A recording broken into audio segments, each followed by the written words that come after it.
നോക്കൌട്ടിൽ തോറ്റു പുറത്തായെങ്കിലും ബ്രസീലിനെ വിറപ്പിച്ചാണ് ജപ്പാൻ കീഴടങ്ങിയത്. ഒരിക്കൽ ബ്രസീലിയൻ ഇതിഹാസം സീക്കോ പഠിപ്പിച്ച പാഠമാണ് ഇന്നും ജപ്പാൻ ഫുട്ബോളിന്റെ ഇന്ധനം.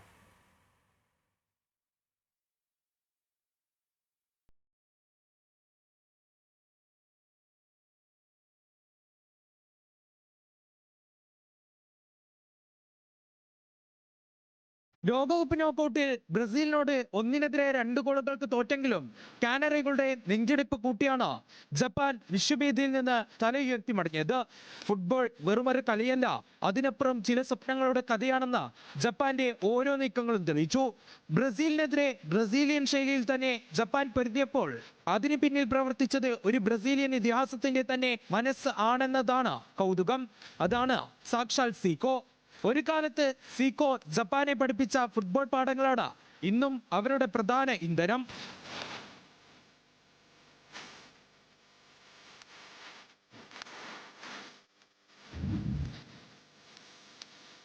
1991-ൽ പ്രൊഫഷണൽ ലീഗ് പോലും ഇല്ലാതിരുന്ന ജപ്പാനിലേക്ക് കളിക്കാരനായി സീക്കോ എത്തുമ്പോൾ അതൊരു വലിയ അത്ഭുതമായിരുന്നു.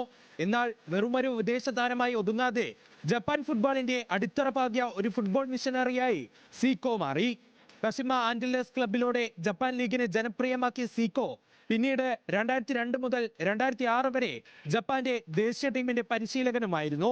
ബ്രസീലിന്റെ തനത് ആക്രമണ ഫുട്ബോൾ ശൈലി ജപ്പാന്റെ അക്കാദമികളിലും കോച്ചിംഗ് മാനുവലുകളിലും അദ്ദേഹം കൃത്യമായി ലയിപ്പിച്ചു.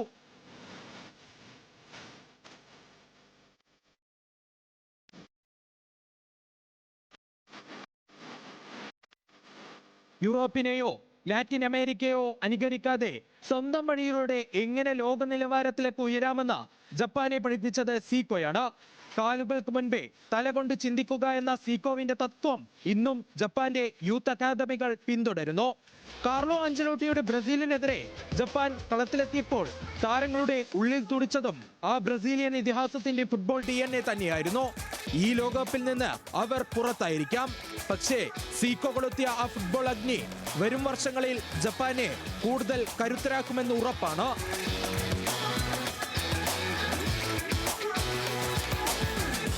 World cup desk news Malayalam.